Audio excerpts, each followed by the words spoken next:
Game number one. We are in the round of 8 in the winner bracket of the Underdog Cup playoffs. And now we got the KD Agency up against the Quack team. So let's see which team is going to be able to move forward here. This should be a pretty cool series. Aldrich Pass also kicks us off. Not really a map that we're seeing this much right now. This is still the amateur tournament. The amateur scene, the whole tournament being run in cooperation with Heroes Lounge, and also quite importantly, these are all Division 2 and Division 3 teams. I think at this point it's mainly Division 2 teams that actually survived this final of the tournament. We already had our first elimination round. So we actually have a lot of pretty decent players in here. I said it before, but I say it again, you will see a lot of these guys. Probably you recognize a lot of the names from top-level tournaments with high prize money, but we will also see a lot of them in the upcoming Nations Cup that starts at the end of January, where we have a prize pool of $10,000. So a lot of the names should be familiar, and I can already tell you that with, I believe, now 18 teams that have signed up for the Nations Cup, a lot of the players are playing either in Heroes Lounge, in other amateur environments, or obviously in the big prize money events. So we have tons of absolutely insane teams for this. So some of the player names will definitely ring a bell then. Now, once again, before we're jumping into this one, keep in mind, if you want to watch the Nations Cup live, you can do that on Twitch on the 31st of January. That's a Saturday. We're going to start with a live coverage. And from that point onwards, every Saturday and Sunday for at least 2.5 months, we're going to have live matches out of the Nations Cup. It's going to be absolutely awesome, and we're going to see who is the biggest, the best esports nation currently in Heroes of the Storm. Now, we got Hanzo, Rega, and Blaze as our early picks. For the Underdog Cup here, for amateur scene, the rule is, as usual, that you can only pick a hero once within the series, so that hasn't really changed. And teams will have to adapt as we're going into game number 2, number 3. But before we're getting anything of that, we instantly have Stitches and Medivh taken. So it is an old school Kidnapp combo that is currently getting played here. So Stitches comes in with a hook, goes for the Gorge, then portals start appearing, and Medivh is trying to escape with the target. So that's kind of the play that they're currently trying to make here. But yeah, I'm here for it. We get Anduin banned out, so that's the final one, with Blaze prioritized initially at least by the KD Agency. But I don't really think that they necessarily saw that particular comp coming. Interesting though. Haven't seen a good Kidnap combo in a while. You could obviously go a little bit further with this, but yeah, okay, not really. Anduin and Falset are both banned. That limits your options slightly. But with Falset, you could obviously also use Gust for even more isolation tools. Enuburak and Sylvanas. So once that Stitches, depending on how fast Enuburak is, once that Stitches gets a hook, Enuburak can cocoon and force the fight around that. Also with Aldrich Pass, when your opponent doesn't pay attention to the prison camps, you have always the chance to use Enuburak to sneak the progress in by spawning a couple of beetles, distract those grunts, and then make a play around it. So that's an option that they could technically go for as well. But the red team, the final 2 picks, we still need a side laner for them. We get Leo and we get Brightwing for the added poly, for more control after Stitches started things off with the Hook Gorge combo. And that brings us to our last pick for the KD Agency. So, already, really nice setup for them. Blaze and Uburak, you got Sylvanas in there. If you get the objective, even more push power that comes with her, of course. New Pinnacle baseline quest, also something to pay attention to. But yeah, let's see how they play this out. Our final pick is Tracer, so lots of aggression coming from the blue team. And we'll see if that works out for them as we're heading straight into Aldrich Pass, the first map of the Best of 3 series. Map number 1, we got on the left side in blue, the KD Agency with Simply on Enuburak, Cradadel on Blaze, McGiblets on Rega, we got White Tiger on Tracer, and then the No Scope Ninja with Sylvanas. Over on the right side of the map, we got the Quack team. Leader is playing Stitches. We got Vetters on Leoric, Saren on Brightwing, Asway on Hanzo, and Angois is playing Medivh. The baseline, as usual, thanks to the resets when you die, something that you have to keep an eye on. Make sure that, I mean, and then again, for the blue team, what they really would like to do is drop him quickly with that whenever they get a chance and just ensure that he never really completes it, or at least has a very, very tough time getting there. And now we're getting the Unrelenting Torment on level 1 for Sylvanas. We have a few initial stacks on her baseline. Gonna start working through that. Stitches obviously will scale very heavily as he hits level 10 and gets his Gorge, given the comp that they're trying to execute here. And then on 13 when he has the increased hook range. Medivh is already just double checking a little bit on what's getting taken when and where. As he had a look over on the left side. Leo's doing the same thing, by the way. Both of the teams are currently going for their first mercenary camp, as they should, of course. Yeah, down at the bottom of the map, the no-scope ninja with some decent damage as well. So he's starting to work that in. Any bit of structural damage that you can get, any time that you can start to get those black arrows up, that's a big win. 250 is quite a lot, but if you're diligent about it, you can reach that in a reasonable time frame. All the way up at the top, we are now having Kratodel alone against Asway. At least for now, Leo is going to take over, and this is relieving them to move towards the middle as we have the biggest push happening there right now. So, yeah, over in the mid lane. Nice damage against that wall. Pretty solid work, actually, taking both of those towers to 50% HP, and then on top of that, also the gate itself, of course. Map number 1 in this best of 3 series, and let's see who's taking the lead. I mean, right now, the most important thing is, of course, that we still have a lot of stacks going for both of the teams here, a lot of quests to be completed, so nobody expected to be too aggressive early on. But they are going to get a little bit of value over here, for sure. I mean, right now at the bot lane, for example, we still have some portal players coming in for Medivh, but he's already been dropped a bit low in experience. And as mentioned before, one of the problems that you... no, sorry, not experience, hit points. One of the problems is really that you want to hold on to your baseline stacks. And he's currently at 11. No Scope Ninja gets out the hook. Not dangerous enough here. Yeah, got a bit scary for just a second. But not dangerous enough. And 40 stacks for Sylvanas. Again, that's at least something. So, slowly getting there. We got Vedders now going for the next camp. Sylvanas on level 4, obviously following this up with the Haunting Arrows. And on top of that, we have the Bed of Barbs now for a bit more control.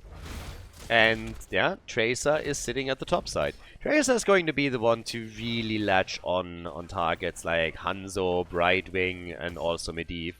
So, still continues to do exactly that.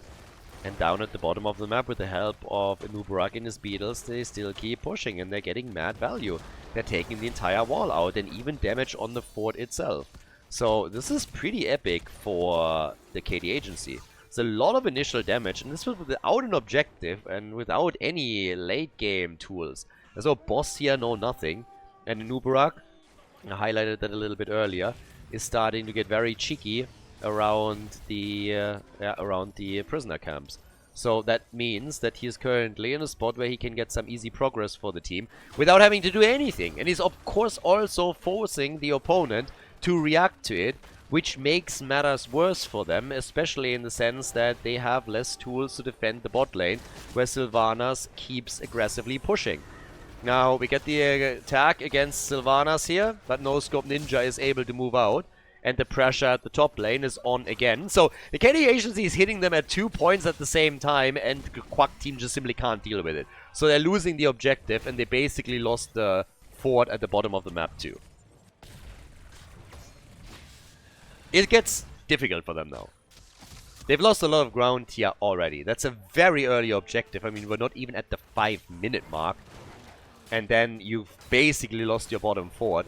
It's so low that at least the Raiders are going to take it out, but maybe Rhaegar and Sylvanas are going to finish this off even before then. And that's exactly what it looks like, which will free Sylvanas up to move, let's say, into the middle of the map to help out there. Or just simply keep pushing at the bot lane, I guess. Which seems to be what they're doing now. White Tiger at the top against Vedders, and that's a kill. Brightwing comes in too late. Tried to at least. No success though. So a second fort will fall from the looks of it. And at the bottom of the map, they're breaking the keep wall. This is again 5 minutes into the game. The KD Agency with the first objective that they snuck in early, destroying 2 forts and getting big value at the bottom of the map as well, where they've even damaged keep number 1. For the Quack team, this is a bit disastrous. They have a real tough time here getting a foothold. And that's a lot of passive experience gains that we're now seeing for the KD Agency. They have level 10 as well, which is of course huge. And we have the bosses up on the map now that they can take with ease because there's just nothing, absolutely nothing that the red team can throw against them. So, yep, tough times. They're really in some trouble here now. Medivh, he can obviously fly around and check this out, but he won't be able to do anything about it. Even if he had a late line, he would be a bit suicidal to try and steal it away. 33 stacks on his own baseline too, so not really a moment where you want to get cheeky. They even try to push with the boss for the keep now. Sylvanas is 128 stacks already. I'm not so sure if they can really push with this. I mean, they're here with the entire 5-man, but level 10 is there. The defense is on. But Sylvanas is helping out with it, and I don't know, they might be able to take this keep out. Cocoon used against Medivh. They're putting pressure onto Stitches, who's of course looking for Gorge, but that's lots of damage on the bottom keep. The ley line is out, the portal is being set up. The keep might be able to hold it. The boss is not that strong yet. It gets damage in, but oh, he's so close. And yeah, the keep is still there. But they will take it whenever they want. Tracer could move in. Anubarak, Sylvanas, anybody could move in and really take this out. So this is a big success. Big success for the KD Agency. And of course there's another boss at the top that technically they could try to steal at any point. Next objective up as well. There's 1 level advantage. It's kind of fascinating when you think about how much they were able to get with a single kill in the game. Yeah, Tracer. All alone. All alone in the top lane for a while. And yep, there it is. She's going to try and steal it, isn't she? So, Sylvanas is trying to go for the keep. Telegraphed, my friend. Maybe too telegraphed. Yeah, tries to get some damage in. Not really able to do it yet. I suppose the next move might. And now we have the Entomb, the Arrow of Doom, and the kill. Well deserved.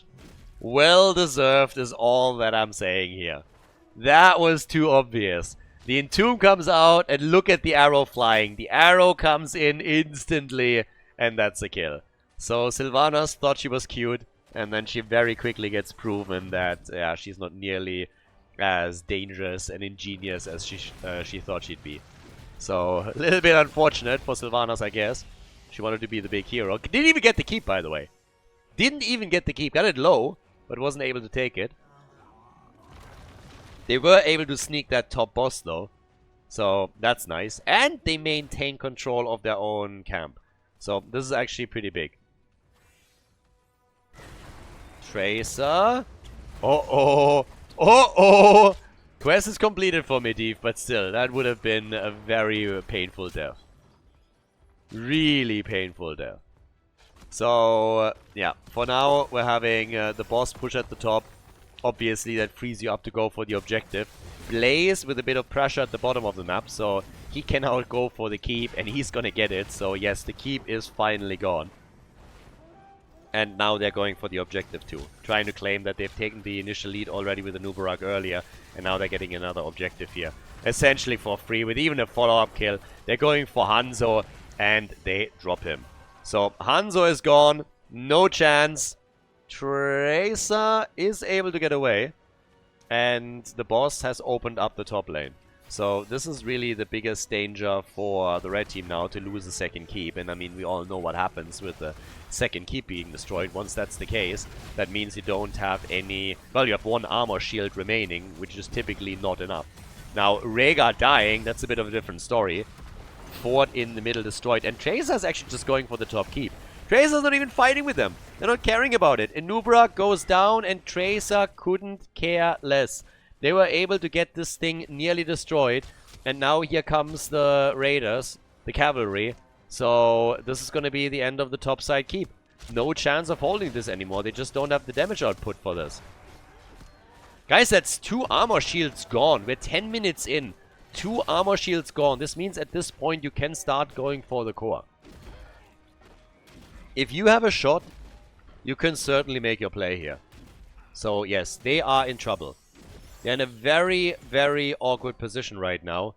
And I do not envy them whatsoever. Sylvanas is also 202 stacks. 50 stacks away from the first quest reward. 21,000 damage in total for her. Died once. I can't remember how.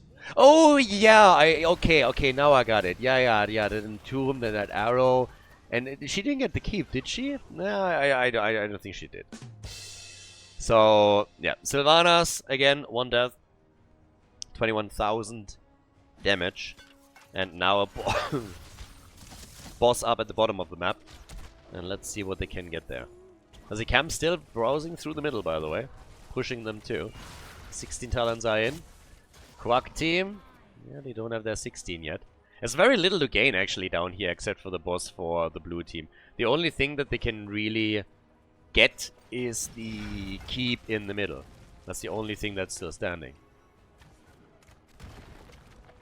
But at least we are having now level 16 on both sides. So, inexperience? I mean, the red team isn't that far behind. 1 level. Considering that they only have 1 structure still. What is the passive experience gap? Must be insane. More than 5,000. Nearly 6,000 of the gap on passive experience. The Quack team kind of makes up for it with their hero XP and with the advantage in minion experience. But holy hell. That is a wild number for the KD agency. Nice cocoon over here. Oh, but can they take it? Everybody is on the point. Brightwing is down. The big arrow. Who's taking the boss? Are they stealing it? Hanzo is dead too. But Stitches is still alive. Leoric dies. They're losing the entire team now.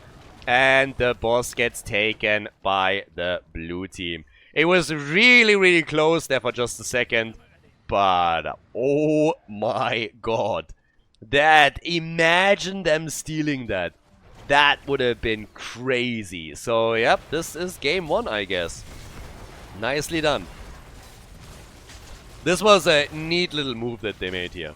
So, now they're able to come in, start taking the core down, and with that, they claim the lead in this best of 3 series. The Quack team loses on Alderac Pass as we have the KD agency with a victory in game number 1. GG. We're going to head straight into game number 2, but before we do, once again guys, if you enjoy the coverage on the channel here, if you enjoy the match, please like and subscribe. Subscribe to the channel, like the video. It also helps to boost the game to an even wider audience. And of course, it helps to get people back into Heroes of the Storm as the algorithm recommends the videos to people that were interested in Heroes of the Storm in the past. So again, before we continue, if you haven't done it yet, subscribe to the channel and like the video. Appreciate it. And with that, we're heading straight into the second map of the series. Okay, the KD agency is in the lead, everybody. We have Infernal Shrines as our second map, and nice move by the blue team on the first map. Pretty dominant performance, honestly. Like, super solid play from the blue team. And the Quack team just couldn't really keep up with that. Now, as we're heading into game number 2, we're going for Infernal Shrines, and the 10 heroes that were played on the previous map can't be played again. But, well, let's see what exactly the blue team in particular is now going to try and play here. Maiev gets banned out. Tychus got the axe as well. Tychus is extremely popular when we're talking about Division 2-3 teams that we've seen so far here. So that he gets banned out on Infernal Shrines kind of makes sense. Hoga gets banned too. And who else is the red team eliminating? I mean, they got to step it up a little bit, right? So, game number 1, I guess, like the one fight on the boss at the bottom of the map, they nearly got the boss. They were so close. They lost that fight as it started to really rage on, but at least initially, they went under that point and nearly stole the boss away. That would have been a huge upset for the blue team. But since they could hold on to it and then win the team fight, that went well at the end of the day. So currently we got Johanna as a first pick for Infernal Shrines, a fantastic hero to hold your ground on the objective, try and fight for the Punisher, get the AoE damage in too. So Jojo extremely strong here. And that's usually something we also see reflected, of course, on the side laners. You want somebody that can bring your AoE damage and ideally has good zone control. Blaze is usually one of the best to take. With Falstad not being banned, this time he gets taken, so we get an immediate birdie. And we get Chromie together with this, so the damage is already locked in. You're already fully aware what the damage is going to be on this. And then the Genji pick and Anduin. So Genji Anduin as a combo usually indicates that you're trying to engage with the light bomb Genji. Would be surprised to see anything else. Falstad is not going to like that at all, I can already tell you that much. It's annoying enough as is to see Genji approaching when you're Falstad. If then you have Anduin's light bomb on him too, then you know you're about to be plucked and thrown in the pot. So yeah, Falstad is not going to like this one bit. But we'll see. So maybe they can keep him somehow alive. Thrall gets banned now as well, so they are shutting down some of the Pinnacle Quest rewards. And the blue team, what are they going to get rid of? They could ban out some of the frontliners. Side laners, of course, too. They have the... Actually, don't. They don't have the next pick, so they are most likely not banning a side laner. They're banning a main tank. They get rid of Garrosh. With Hogger and Dehaga both banned. Let's see what the Quack team takes for the side lane and for, of course, the Shrine battles.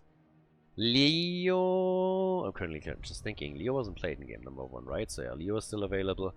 And yeah, plenty of other stuff. Urel obviously also up if you want to go that way. Triple frontline with Marcel is something that we have seen occasionally. But they go first for Diablo and then for Ana. Damn. Really want to have the nano boost and Diablo for some good wall stuns. But that means that the KD agency has first pick on the side laners. Okay. So let's see what Crocodile takes. And then we need a bit more damage for the no-scope ninja here. But yeah, Diablo, Falstad, Chromie. Nice front line. Good damage from behind. We get Sonya, okay, as a side lane. So more spin to win action and sustain attempts. And then we get Junkrat. So Genji Junkrat going straight up for the double Overwatch. And, well, that leaves us with the final pick for the red team, which is obviously going to be a side laner too. They now know that they're going up against Sonya. So we'll see how that now plays out. The blue team had a fantastic first game. They're going to try and close this out with a 2-0. And we'll see if it works out. So, map number 2 coming in. Final pick is the Panda. We're going full Chen on this one. And we'll see if that works. Infernal Shrines, ladies and gentlemen. We got the Quack team going up against the KD agency. Second map in the best of 3 series. And we are on the left, ready with Junkrat, played by the no-scope ninja. The KD agency with Simply on Johanna. We got Crocodile on Sonya, McGiblets on Anduin, and White Tiger on Genji. On the right side of the map, Asway with Chromie. We got Valida on Diablo, Saren on Ana for the Quack team. We got Vedas on Chen. And then Ango is last but not least with Falstad. Usually frequent flyer, what we would expect here. But with Genji on the other side, they make a decision to swap that instead into the dishonorable discharge. So, well, it's all about the damage, at least initially, and then you get the utility later on. With the first quest reward, it's just a bit of damage. With the second one, you increase your damage and you get the cooldown reduction. And then if you make it all the way to the Pinnacle quest reward, then of course it is that final stun that is a very, very nice utility tool that you could use too. And which also helps you a little bit against somebody like Genji. But just generally, working a shield and all of that is of course gonna be neat. Now, top side, there's already an attack happening. They're trying to go for Sonya. Fat Illidan jumping in and attempting to slow her down. Lots of damage though. Couldn't get the kill. But just the damage alone is worth a lot in that situation. And Falstad, he's obviously working his stacks and will try and increase them as quickly as he can here. White Tiger is already nibbling on the edges a bit. Looking for opportunities to get damage connected. But the blue team has taken one mercenary camp, and they're now claiming the second. So they get 2 out of the 3 at the bottom of the map. And Sonya off to a rough start at the top lane for obvious reasons. Had to pop the fountain very, very early. And yeah, is always getting a bit of extra company from Falstad. The birdie is getting aggressive here. This wasn't quite as successful as the first push. Instead, Falstad is actually getting attacked here. But good for Sonya that she gets some assists. Falstad now with 6 stacks. And it's a slow progress into game number 2, but yeah, so far so good. Chromie also just simply jumping out. The one thing that I love the most about like the pirate skin on Falstad is just the dance animation. That little hop that he makes on the back of the bird is just too damn good. It's the best one in the entire game. The croak that it comes with. And then just like trying to throw him off, it's like the best thing. Anybody that doesn't do that just consistently while playing and moving between lanes is honestly playing the game wrong. It's one of the best things that absolutely exists. Love it. Nothing more than that. Static field on level 4. Yeah, Falstad with some decent damage so far. 10 stacks. Nothing insane just yet. But the global presence and the harass against Sonya at the top has already been worth it a lot. Now obviously the next objective, the first one, is now kicking in, and this is where things start to get interesting. Seems like both of the teams are preparing for it and will try and contest that. Don't think that anybody is just going to be sit back and is going to let that slide. But yeah, we haven't seen a kill yet. That could change now. And we'll see, but right there, Kratodel gets pushed back a little bit. And is immediately back up, trying to get some stacks for the team, but I think he did not expect this many heroes to appear for the opponent's side just yet. So it has to be safe for Anduin, who happily obliges, and now the blue team seems to be ready to get some action going. Falstad still sitting up at the top. Diablo attempting to bully his way through, gets body blocked though and has to push back out. Was nice damage against him, and with a 16 stacks to 8, there was an advantage for the Quack team, but the blue team is now taking over on the Shrine, and is very quickly starting to negate that, and attempting to overtake their opponents. So more damage at the top against Genji, and Sonya is the one that dies first. Chromie just hammering her, and Sonya gone, which is first blood in the game, shuts down the aggression from the KD agency, and the Quack team is once again in the driver's seat on the objective. So, nicely done and good for them. Yeah, that's exactly what they needed right there. They obviously want to force game number 3 out of the series. We got the no-scope ninja defending the top, but the Punisher is now taken. Level 7 talents on both sides by now. So, yeah, blue team was able to catch up. And over here, it's party time. Trying to defend this with the red team, not really too aggressive, but Chromie can still easily dish out some damage from a distance. And they took the gate out, baited the Punisher in. Obviously, one of the reasons patches you can't bait them over the wall anymore, so that's no longer a thing. That always made the defense just so much easier. And even Sonya got some value at the top lane. As down at the bottom of the map, Johanna was holding the XP for the team.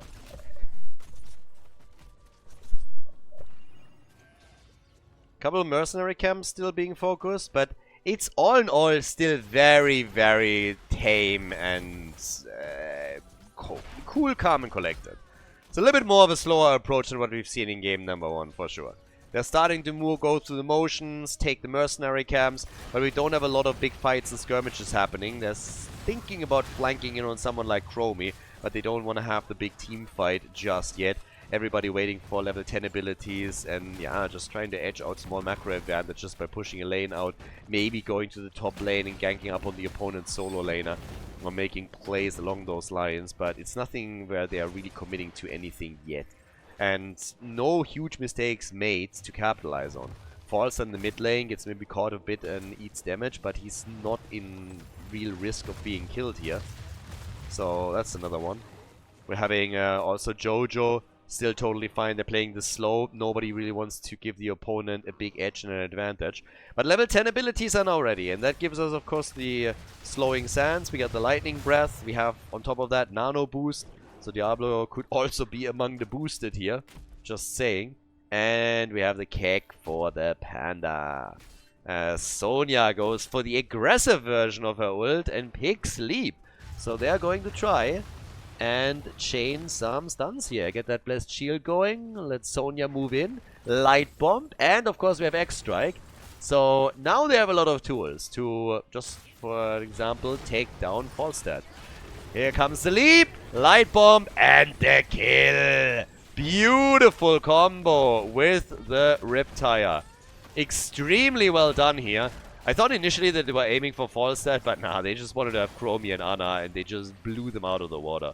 3 kills to 1, and that was massive. Huge slaps right there. I mean, check this one out. The Gust initially making this a little bit harder, but then they came in with everything else that they had and just destroyed them. The Leap, the first tool, then the Light Bomb engage, and the Riptire afterwards, just destroying everything in its path. So they had no chance there, and that led to some easy kills. Objective, oh my god. Close call for Jojo. She got nearly interrupted there. But yeah, the objective up another 10 seconds. Sonya is still taking the top shrine. They're gonna have their ults up, most of them, for the battle. The one thing that they have to wait for maybe a bit longer is Junkrat's Riptire. But that one was big. Helped them too. And now the red team is taking over control first. Sonya's on the way. The camp could do damage at the top lane.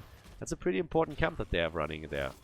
And this could really become an issue for the Quack team, depending on how long the fight over the shrine lasts. I mean, it's a frozen Punisher after all. They have all their ults back up. 18 stacks for the blue team. Sonya pulled a little bit. Yeah, Jojo, careful here. Light bomb! And it misses completely. They tried to connect it with Falstad and it just didn't do anything for them. But they only lost 2 of the ults. Sonya didn't commit to a leap, nor did we see the ult from Johanna. So they still have a shot here. But they're starting to go into the fight. The leap into the back. And Chromie, mega low. And gets nearly killed, but still survives a bit longer. And then finally succumbs to Junkrat's attacks. 4 kills to 1. Genji gets saved by Anduin. And the red team has to escape. The choke point too much for them to handle. And the team in blue is pulling ahead on the objective. The camp at the top lane taken out by towers and the minion waves. But the fight over the Punisher isn't over yet. Fat Illidan jumping into the backline hard. Shen now on the chase, trying to go for Anduin. He's mega low though and has to retreat, and the Punisher is taken. Punisher's taken. KD Agency has it. They got the Punisher and now the chance to push through the bottom of the map and see if they can take the fort out. Making the play. Right there. Right now. And things are looking good for them. For sure. They have the shot to take the fort out. They are looking for kills too. Genji, I mean, he's really bringing it. He is always where it's risky. There's the light bomb again with a triple stun. And they can't get the kill. The birdie, too well played. And there's the double kill against the blue team. The fort is gone, but Anduin and Genji both die. Jojo completed her quest. Huge win for her, obviously. And the rest of them is just trying to escape here. So, at the end of the day, still worth it for them. They also nearly got those kills, and it could have gone very differently in the team fight. There was definitely a big chance for the KD Agency to get the kills with the engage that they executed. And if they pull that off, then it's a completely different story, because then all of a sudden the fort falls, multiple heroes on the red team are dead. But this time the Quack team came through and got the kills themselves. So they shut the worst case down. But they're still losing a fort, and they are behind in experience now and behind in kills. So with the blue team already being in the lead in the series, should probably not feel too confident just now. When it comes to stacks on the level 1 quest, we have the first quest reward in. Second one connects at 45 and increases the damage and gets the cooldown reduction in. So Falstad is already benefiting a bit from stacking this. but just not enough yet. And they might even take more damage in the middle of the map if they're not careful here. The panda? Okay. Vetters just doesn't care. Right-click the top lane and then just go. Just go. I can deal with whatever comes my way. Worst case scenario, I gotta go. Arrgh. Play the pirates, sail the high seas a little bit, and keg out with my rum out of the team fight. And that's kind of what he was forced to do at the end after all. Nearly level 16 now, by the way, for the KD agency. So the talent advantage is gonna be neat. And it's a comfortable lead. By entire level, having that level 16 talent is gonna help you. Oh, Blessed Shield. Yeah, that one. That one, unfortunately for them, did nothing. So, no Blessed Shield value right there. This would have been pretty neat if they could have capitalized on that, but nope. Was not meant to be. So, in the meantime, though, we got Falstad down at the bottom of the map.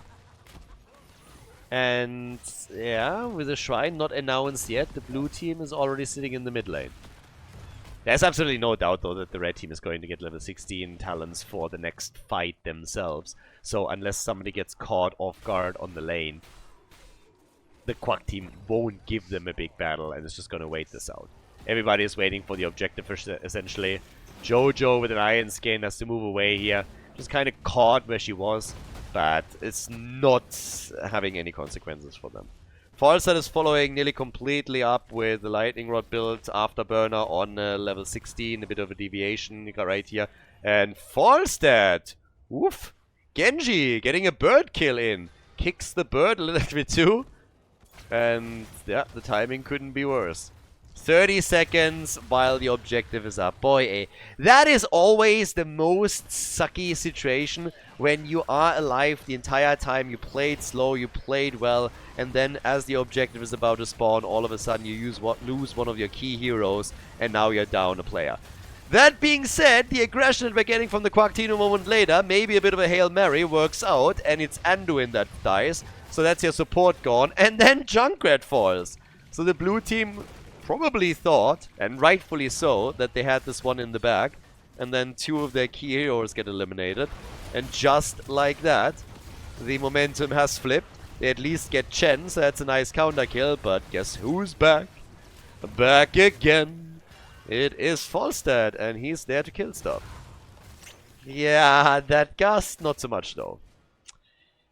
Not when she has the iron skin up. So, yeah. A for effort, but hey, they got a kill on Sonya. So I'll give them that. But it would have been probably nice for them to also take Jojo down and make this worse.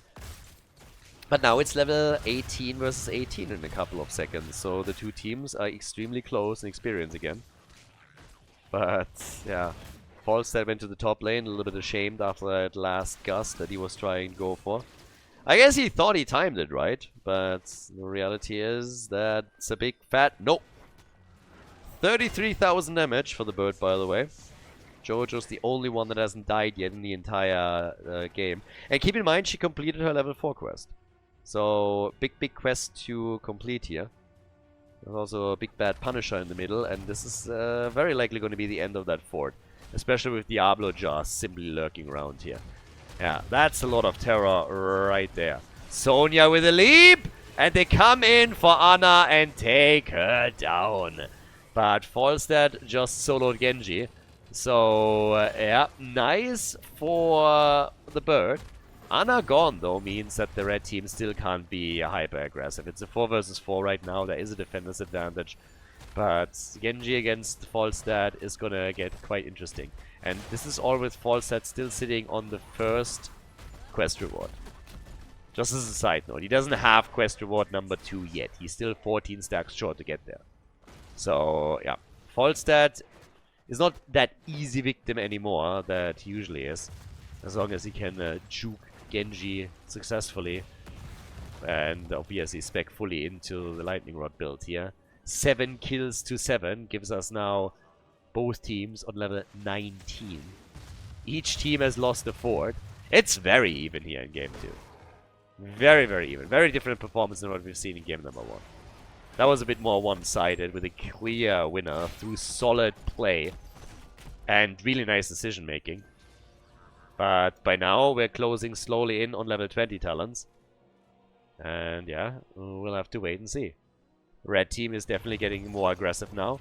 They're trying to go for the fort at the top. Genji sees them coming too, and they're starting to move away. Camps claimed at the bottom of the map that are starting to push for keeps too. And everybody rotates slowly topside. Yeah, Jojo, they get their level 20 now. Gives us the living weapon.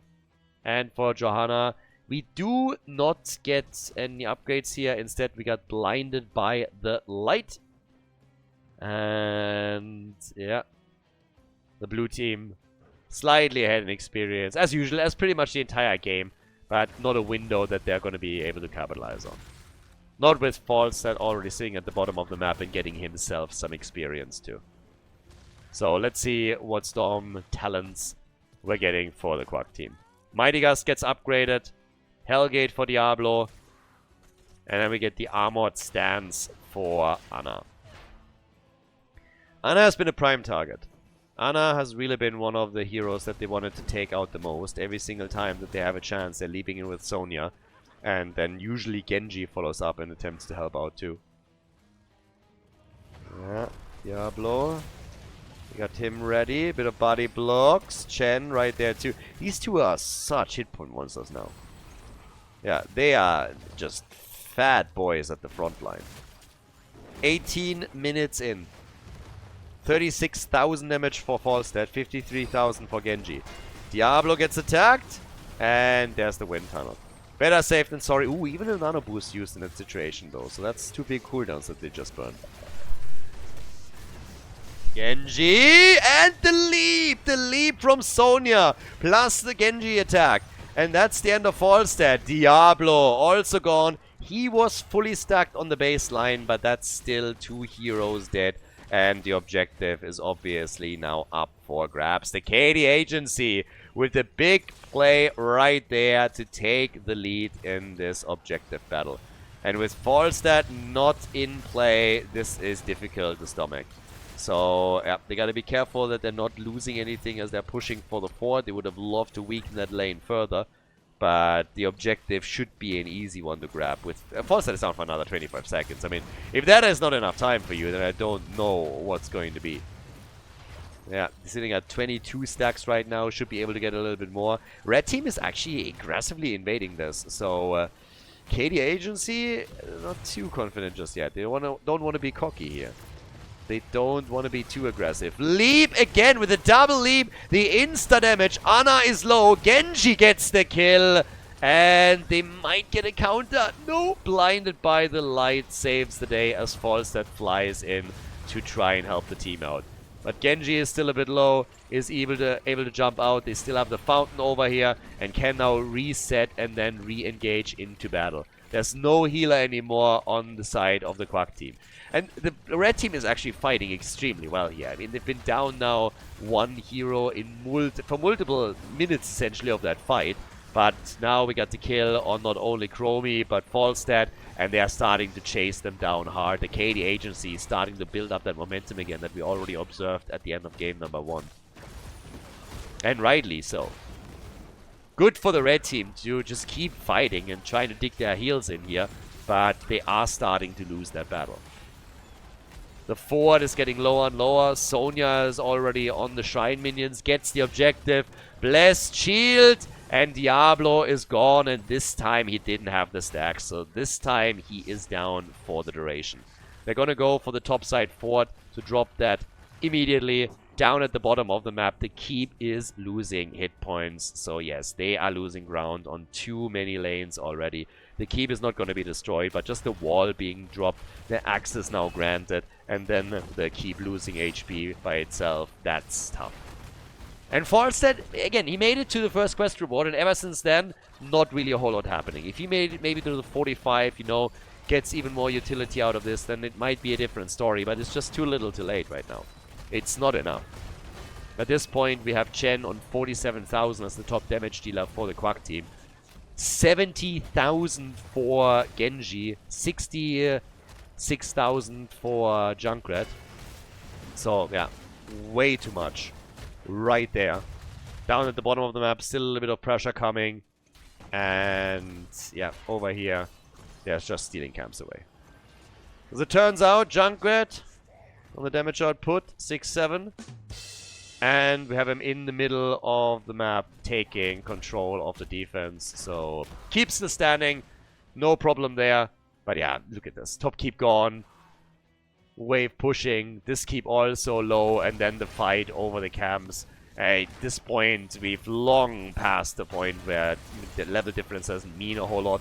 Stat differences, of course, are still an advantage. But it's no talent advantages anymore that we are looking at. 13-7 on the kill count. Seems like the blue team has finally broken the spell here. And even the core shield is slowly being lost. Catapults is just now jumping in. But, well, when we're talking about catapults, we're now 22, 23 minutes into the game.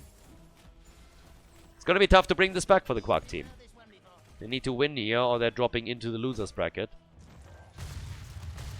Not sure if they can. They have the tools, but yeah. The problem is that the last few fights, the whole strategy of diving into the backline has worked really well for the blue team. The KD Agency has applied pressure to Falstad or to Ana just continuously, or just simply shut Chromie down with their attacks. And they're going to try the same thing again. They're playing a slow game. They don't have to rush this. Time is working in their favor. Catapults are scaling. They're becoming stronger. The stronger the catapults are, the better for them. They have some tools where they can just push lanes out a little bit and take minion waves apart, as we see with Genji at the top, for example. And they're just waiting for the next objective. They're just saying, we can play macro. You won't be able to, but we have absolutely zero problems playing a macro game at this point. So, time is working in our favor, and we're going to use that to our advantage. They had the camp at the top. Double catapult has already been lined up there. They are prepping at the bottom of the map for basically the same thing. Eliminating the side walls too, so that there's no extra vision for the red team. And, I mean, you can already tell this a bit. They have very little vision on the map right now. If you look at the minimap, they know nothing. And this is exactly how they want this to be played.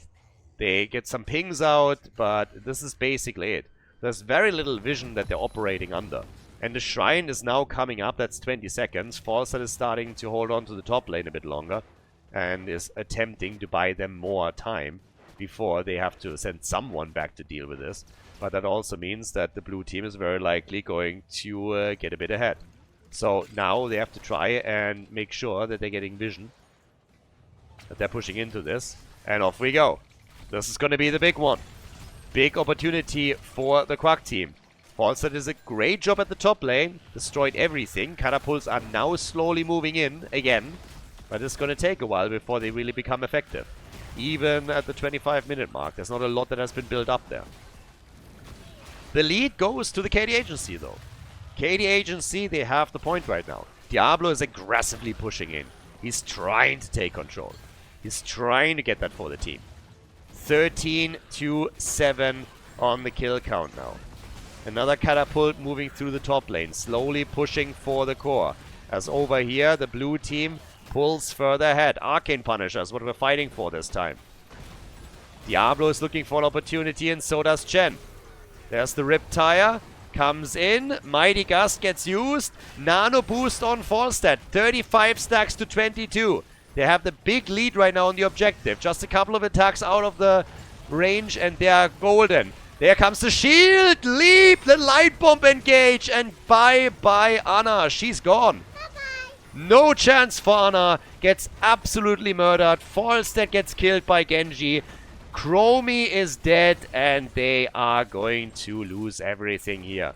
But that was exactly the attack. Get that blessed shield out. The leap comes in and then Genji with a light bomb. The only survivor is Chen. We got the shield nearly destroyed at the core. Genji trying to come in and take Chen out. Can't get him immediately, but gets close enough, and it's a 5-man team wipe. Diablo's back, he had the soul stacks, but this is where they get shut down. 18 kills to 7. They keep gone, the core wide open, and it is the Quack team that drops out of this winner bracket down into the losers bracket. The KD Agency with a 2-0 victory and a very nice performance here on Infernal Shrines. GG.